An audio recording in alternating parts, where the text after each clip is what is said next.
আজকে আবার দেখছিলাম, কই গো মাওলানা সাহেব, ওঠো নমস্কার করো। দেখলেন না? আজকে আমাদেরকে আল্লাহ পরীক্ষা নিচ্ছে, আমরা ফয়সালা করতে পারছি না। কেমন পরীক্ষা? একদিকে বিজেপি আর একদিকে টিএমসি। শুনছেন তো নাকি?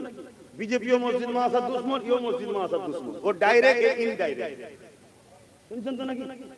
এ বারবার বলছে আমাকে ভোট না দিলে বিজেপি চলে আসবে, আর বিজেপি বলছে আমাকে ভোট না দিলে মোল্লারা দেশ দখল করে নেবে। এদের দুজনের সেটিংটা দেখেছেন? বিজেপি হিন্দু ভাইদের কাছে বলছে আমাকে ভোটটা না দিলে মোল্লারা দখল করে নেবে, পাকিস্তান এসে যাবে। আর টিএমসি মুসলমান পাড়ায় গিয়ে বলছে কি ভোট ভাগাভাগি করলে আমাকে না দিলে বিজেপি চলে যাবে।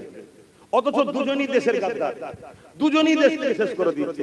না হিন্দুরা নিরাপদে আছে, না মুসলমানরা ভালো আছে, না দেশ উন্নতি হচ্ছে, না মুসলমান হিন্দুর কারো বিকাশ হচ্ছে।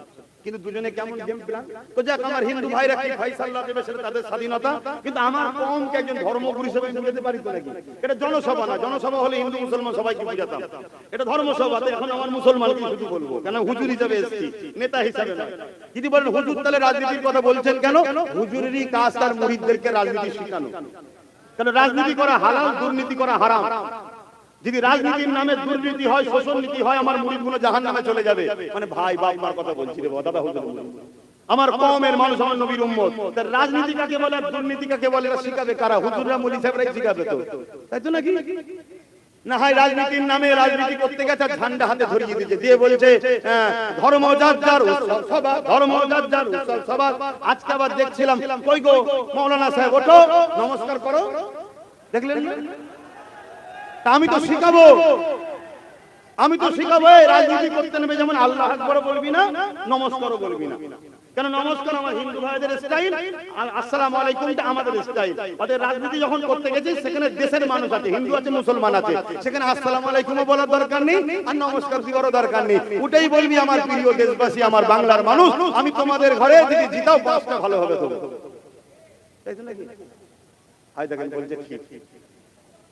উঠে আপনার যা বলার সেটা বলবেন, যে আমাকে যদি জিতান আমি আপনাদের জন্য বিধানসভায় আওয়াজ তুলবো, এলাকার যা প্রয়োজন আছে সেটা মিটাবো, এই তো কথা রে বাবা। কিন্তু না, ওখানে বলতে পারছে না যে এটা আমাদের বলা যায় না। কেন? যদি আবার টিকিটটা ক্যান্সেল করে দেয়। এটা গেল। আবার আমার ঘরের একটা রয়েছে, টুপিটাকেই বাদ দিয়েছে। হাই রে তুই কি? হ্যাঁ ভাই ভাইয়ের জায়গায় ভাই, ভাই ভাইয়ের জায়গায়, রাসূলুল্লাহর আগে ভাই নয়, দ্বীনের আগে ভাই নয়। আমি তাকে ব্যক্তি আক্রমণ করছি না, তো তার হিদায়াতের জন্য দোয়া যেমন চাইছি, ইনার হিদায়াতের জন্য দোয়া চাইছি। আল্লাহ এদের দুজনকে হিদায়াত করুক, বলুন আমিন। এ ভাই নয় বলে যে বলবো হিদায়াত হবে না তা না, একে আল্লাহ হিদায়াত করুক, এই শয়তানদের থেকে চলে আসুক, আমার ভাইটাও যেন ফিরে আসে, বলুন আমিন, বলুন আল্লাহুম্মা আমিন। এদের হিদায়াত দরকার, ঠিক না বেটি? কিন্তু এদের হিদায়াতের জন্য সবথেকে বড় ওসিলা হলো এদের হারা দরকার। আমার কথা কি? এদের হিদায়াতের জন্য সবচেয়ে প্রথম রাস্তা হলো হারা দরকার। কারণ জিতে গেলে আরো হারামের মাল ঝাড়বে, আর যত হারাম খাবে তত জাহান্নামের দিকে যাবে, পরিবর্তন হওয়ার রাস্তা হবে না। যদি বলেন আমরা হুজুর মানুষ খাবো কেন, তুই খাবি না আমি জানি, কিন্তু তোকে খেতে হবে। কেন? নিজের জন্য না খেলো, যার ইশারায় উঠে বলেছিল নমস্কার করো, যার জন্য বলছি আগুনে ঝাঁপতে দেবো, সে বলবে লিয়া ইনকাম করে। কথা বুঝছেন না? বোঝেন না? হ্যাঁ, আর না হয় তোকে বলবে গ্যাজের কেসে ভরে দেবো। তুই ভাববি আমি হুজুর মানুষ, বলি সে মানুষ, গ্যাজের কেস খেয়ে যাবো, চুরি করেই এসেছি। তাহলে পাপ তো এইভাবেই হয়। তুই কার দল কর? তুই দল করার জন্য তুই সব নিজের একটা দল করতে পারছিস, দুজন মিলে কি দুজন মিলে দল করে নিতে পারছিস। যেমন অনেক দল হচ্ছে, তোরা দুজন মিলে একটা দল করে নিতে পারছিস, কি আরো যাদের এসব লোক লালো সেটা দল করে নিতে পারছিস, করে নিয়ে করতে পারছিস, ঠিক না বেটি? আমার কিছু বলা থাকতো না, কেন? তার ইচ্ছা কাজে করতেই পারে। কিন্তু তুই এমন লোকের দল করতে গেলি যে লোকটা বলছে কোরআন শেষ এবং উন্নতি শেষ হবে, এই কথাটা মানিস? মানিস? যদি বলেন না মানিনি, আগে প্রথম এই কথাটাকে তোর নেত্রীকে ক্লিয়ার করতে বল, যেটা আমি ভুল বলেছিলাম। আগে তোর নেত্রীকে বল যে কথা বলা আমার ভুল হয়েছিল, আমাকে সমান নজরে আপনারা দেখবেন। মানুষ মাত্র ভুল হতে পারে, আমরা দ্বিতীয় কিছু বলবো না। দ্বিতীয় নম্বর কথা, যার দল করতে গেছি সে তো বিজেপির আইনকে মেনে নিয়েছে। বিজেপি যে ওয়াকফ কালা কানুন করেছে, আমার কথা কষ্ট। যদি আমার কথাই কষ্ট নেন তাহলে ফেরাউনের বিরুদ্ধে কেউ বলবেন না, নমরুদের বিরুদ্ধে বলবেন না। কারণ ফেরাউন নমরুদ ওরাও দ্বীনের দুশমন ছিল, তখন মুসা নবী ইব্রাহিম ছিল, এখন মুহাম্মদ রাসূলুল্লাহ দ্বীনের দুশমন আজকের এই ফেরাউনগুলো করছে। এরা রাজ ক্ষমতার জোরে ওয়াকফকে মিটাতে চাইছে। কেন্দ্র সরকার ওয়াকফ কালা কানুন করেছে, রাজ্য সরকার সে আইন মেনে নিয়েছে না লাইন? রাজ্য সরকার দুর্গাপুরে বুলডোজার দিয়ে মাদ্রাসা ভেঙেছে না ভাঙে? নদিয়াতে ঈদগাহ দখল করেছে না করে না? এই রাজ্যে ওয়াকফের জায়গার উপরে বিজেপির পার্টি অফিস আছে, যদি রাজ্য সরকারের পুলিশ চাইতো বাধা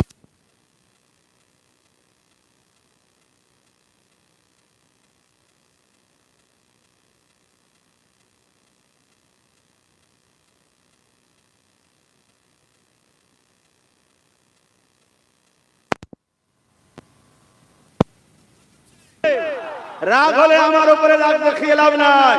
তুমি যদি তোমার দাদা দিদির দলকে ভালোবাসো আর তার বিরুদ্ধে বললে যদি তোমার রাগ হয়, তাহলে আমি আমার কোরআনকে ভালোবাসি, আমার কোরআনের বিরুদ্ধে যে বলবে তার উপরে রাগ হবে।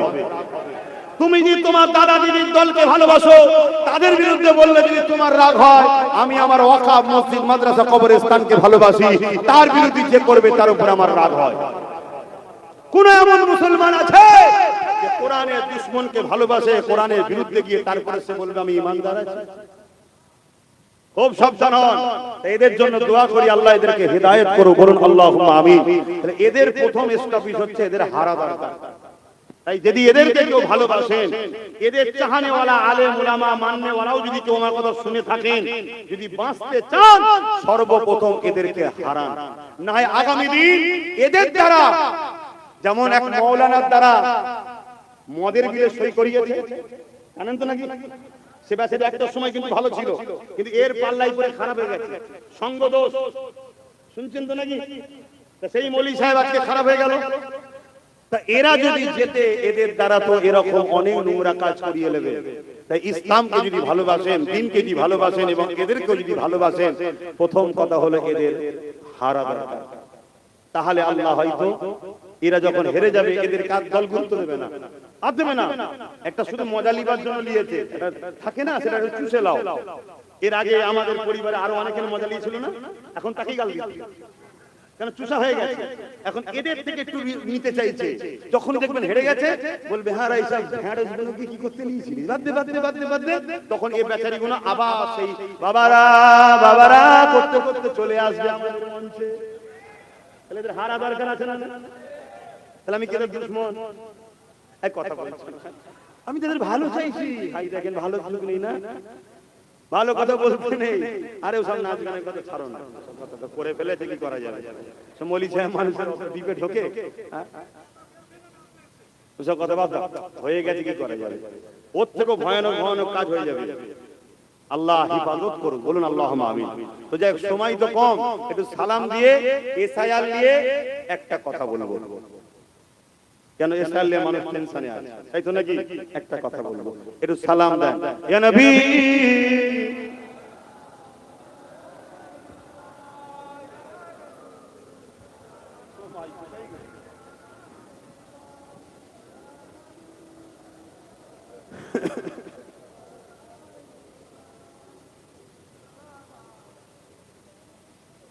এই আমার ভাইরা, আমাকে যারা ভালোবাসো, তোমরাও তো রাজনীতি, তাই তো নাকি? রাজনীতি করো করো, মানা করবো না, করতে হবে। দেশের নাগরিক করবে না, ভালো কাজ তো, মানুষ সেবা দেশ সেবা, কিন্তু রাজনীতির নামে খবরদার কাউকে লুটবে না। দ্বিতীয় নম্বর, রাজনীতির নামে কারো ধর্মকে যেমন আঘাত দেবে না, নিজের ধর্মের বিরুদ্ধে কোনো কাজ করে ফেলবে না।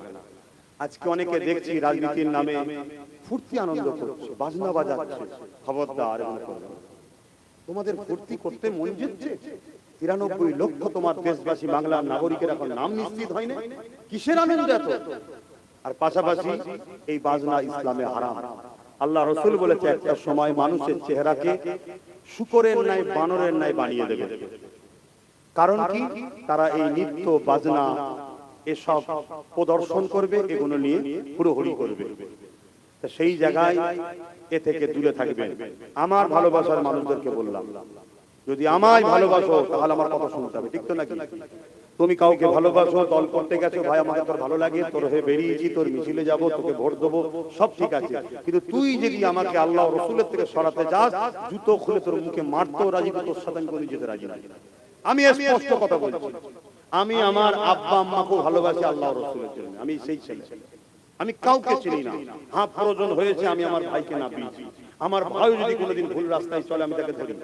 একবার একটা রাগের মাথায় একটা নোংরা ভাষা বলেছিল আমার ভাই, আপনারা জানেন কি জানি না। আমি ঘরে ডেকে ডেকে বলেছি, দ্বিতীয়বার যদি এই কথা তোর মুখে বেরোয়, নিজে যদি কন্ট্রোল না করতে পারিস তাহলে রাজনীতি করতে হবে না। চলে রাগ হবে, লোক অনেক কিছু বলবে, নিজেকে কন্ট্রোল করতে হবে। বললো না, ওই মায়ের কান্নাটা দেখে আমি সহ্য করতে পারিনি। এক মায়ের কান্না দেখে যদি সহ্য না করতে পারি, আগামী দিন লাখো মায়ের কান্না বাঁচাবি কি করে? তাকে আমি বড় ভাই হিসেবে বুঝিয়েছি। হ্যাঁ, কিছু এআই ছবি করা যায়, সেসব ছবি করে আমার ভাইয়ের বিরুদ্ধে প্রচার করছে, আমার বিরুদ্ধে প্রচার করছে। যেমন আমার একটা ছবি দিয়েছে বিজেপির 3টে নেতা, দুটো লম্বা একটা বেটে, লম্বা দুটোকে পাশে রেখেছে আর বেটেটার মাথা কেটে আমার মাথা বসিয়ে দিয়েছে। খুব জোর আল্লাহ বাঁচিয়ে দিয়েছে। আল্লাহ যদি লম্বা কারো মাথায় দিত তাহলে প্রমাণ করতে একটু সমস্যা হতো। আমি তো লম্বা মানুষ, বেটের মাথায় দিয়ে দিয়েছে বলে চট করে প্রমাণ হয়ে গেছে যে এটা ফেক। খোদা কিভাবে বাঁচাচ্ছে দেখছে। এরকম দ্বারা অনেক কিছু এআই করা যায়।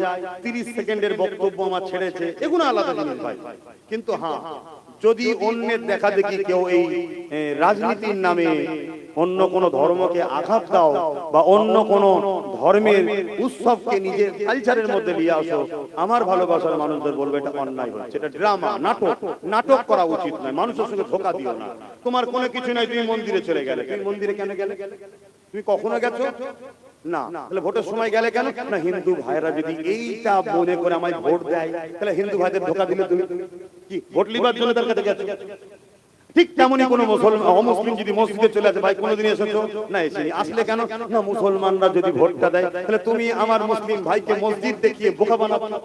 এই নাটকটা করা উচিত না। তোমার ধর্ম, তোমার উৎসব, তোমার কাছে। আমি দেশ সেবা করতে নেমেছি ভাই, আমাকে যদি সুযোগ দাও আমি তোমাদের জন্য বিধানসভায় লড়বো।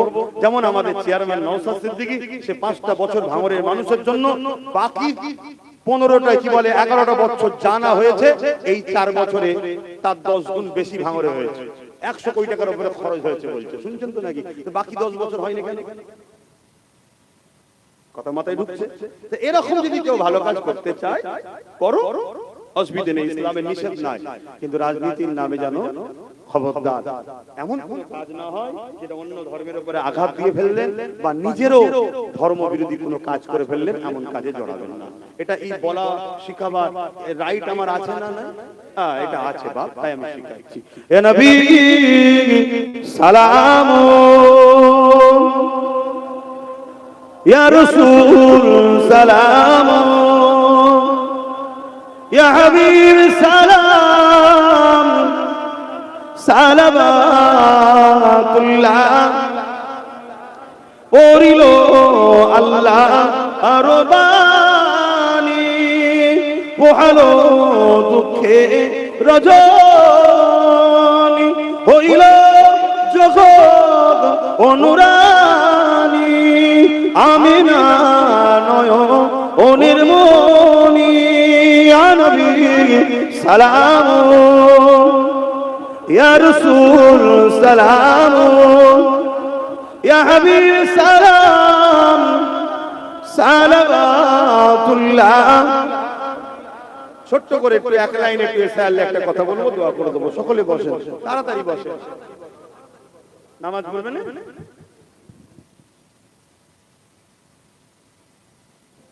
শোনেন শোনেন, এই যে এসআইআরে যাদের নাম বাদ গেছে, শুনছেন তো, ডিলিট হয়ে গেছে, আমি তাদেরকে বলবো ভাই, এসআইআর আরো 11টা থেকে 12টা রাজ্যে হচ্ছে, শুনছেন তো? কোন রাজ্যে এরকম সমস্যা হয়নি যেটা বাংলায় হচ্ছে। বাংলাকে স্পেশাল করে টার্গেট করা হয়েছে, আর এই টার্গেটে বিজেপি হলো প্রকাশ্য দোষী। বিজেপি কি প্রকাশ্য দোষী? আর বিজেপিকে সম্পূর্ণ সহযোগিতা করেছে এক্স মুখ্যমন্ত্রী, রাজ্য সরকার। উদাহরণস্বরূপ অন্যান্য রাজ্যে এসআইআর হচ্ছে, কোন রাজ্যে এসআইআর এর মীমাংসার দায়িত্ব নির্বাচন কমিশনের হাত থেকে বিচারপতিদের হাতে যায় না, নির্বাচন কমিশনের হাতেই সব ছিল।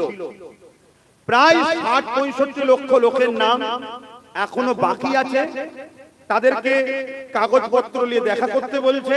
ঠিক তেমন সময় খেয়াল করে যখন সুপ্রিম কোর্টে গিয়ে কোর্ট করে নাটক করে নির্বাচন কমিশনের হাত থেকে তুলে নিয়ে বিচারপতিদের হাতে দিল। কারণ কি?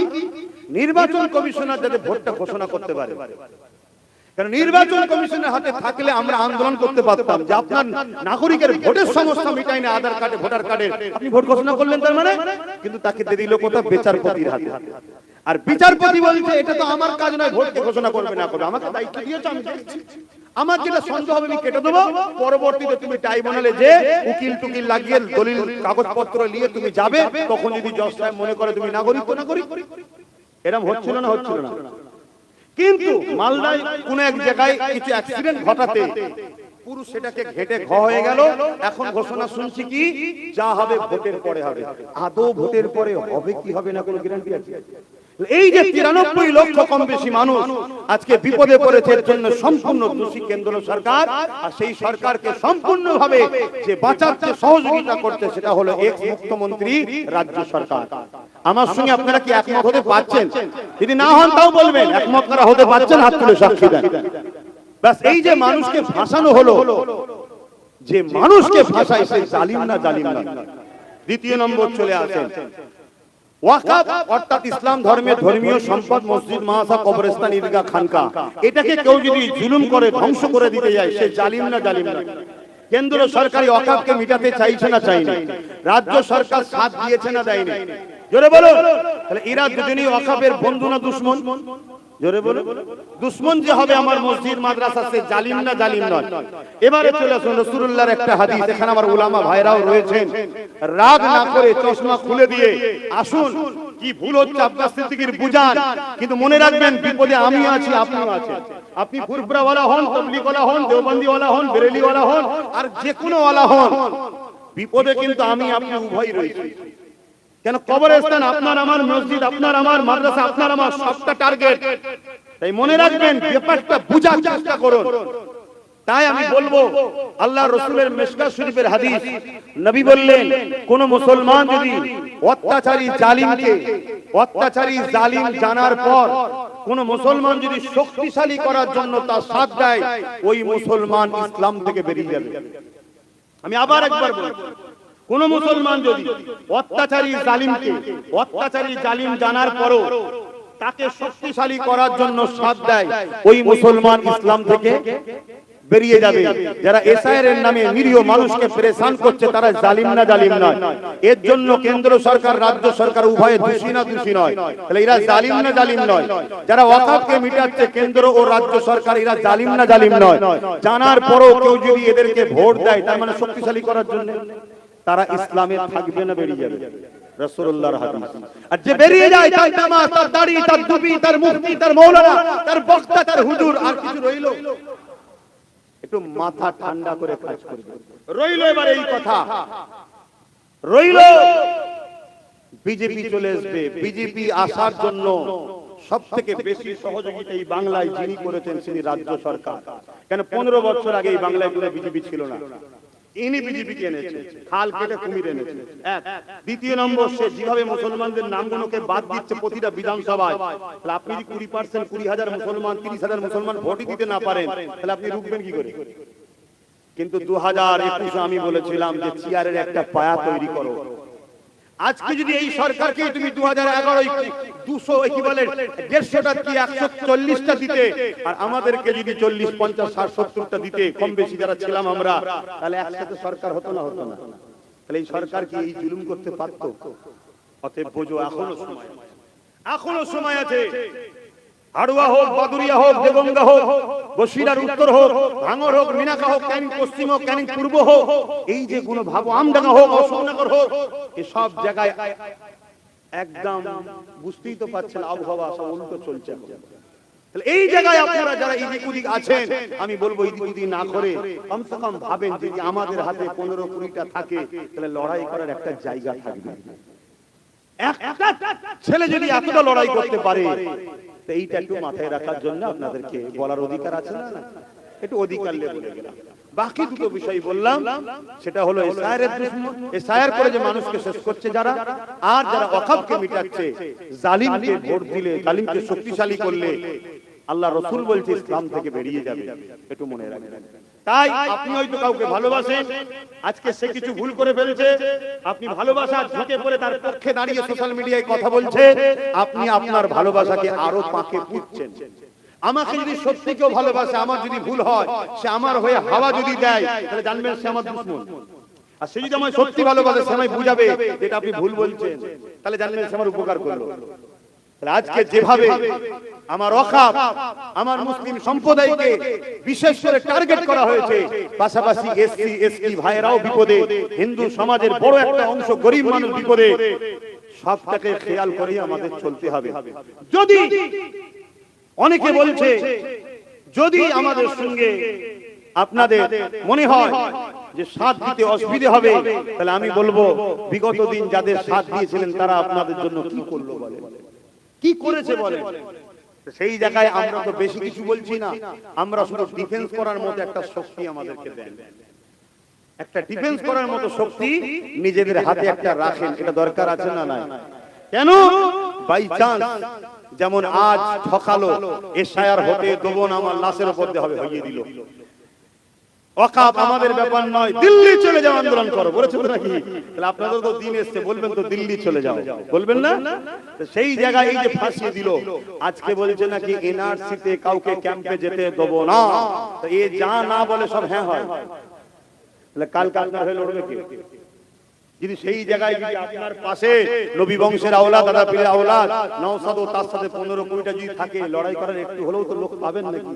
একটু মাথায় রাখবেন। এটুকু বললাম, তো খারাপ দিলেন যে আমি আমার বাপ, আমার মা, আমার ভাই, আমার বোনকে তো বুঝাবো নাকি যে খবরদার রাজনীতি করতে গিয়ে যেন ঈমান হারানা হয়ে যায়। কেন এমন লোককে সাথ দেবেন না যে আপনার দ্বীনের ক্ষতি করছে। হ্যাঁ, আমার কাছে দুটো অপশন এসেছে, একটা মুসলমান, একটা হিন্দু। মুসলমান সূরাতে কিন্তু দ্বীনের দুশমনের সঙ্গে হাত মিলিয়েছে, অমুসলিম কিন্তু দ্বীনের দুশমন নয়, আমাদেরই লোকের সাথে হাত মিলিয়েছে। আমার কাছে এই অমুসলিম কোন জাত দেখবো না, এ আমার মসজিদের যদি উপকার নাও করে, ক্ষতি যখন করেন এর সাথ আমি দেবো। ও মুসলিম সেরে মসজিদের যখন ক্ষতি করছে, ওর সাথ আমি দিতে পারবো না।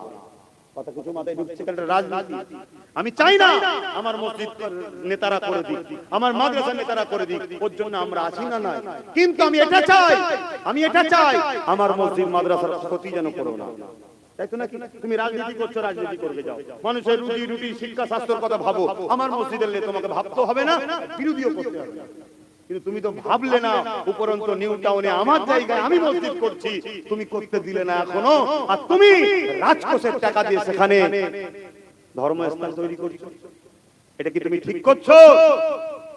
তাহলে বলো, তাহলে আজকে আমাদেরকে কোণঠাসা করা হচ্ছে কোন পাওয়ারে? রাজ পাওয়ারে। তাহলে আমাদেরও রাজ পাওয়ার হাতের দরকার আছে না নাই? আমি হুজুর করিনি, ইমাম করেনি, মুফতি মৌলানা করেনি, কিন্তু আমরা তো ডিরেকশন দেব। এই যুব সমাজ না, আমি পিছনে আছি না না, যেমন দরগারি করি হুজুর তোমার দেগঙ্গা থেকে দাঁড়িয়েছিল, দাদা হুজুরের খলিফা ছিলেন, কথা বুঝে আসছে, দরগাপুরি হুজুর দাঁড়িয়েছিলেন, দাদা হুজুরের খলিফা সম্ভবত ছিলেন। হ্যাঁ, তিনাকে দাদা হুজুর বাবা মুরিদদের ঘরে বলেছিলেন, বাবা একটু খেয়াল করো। এই তো কথা, দাদা হুজুর করেন কিন্তু তার তো খলিফা দাঁড়িয়েছে, তা আমি করব না, আমার যুব সমাজ দাঁড়াবে। কথা বুঝে আসছে?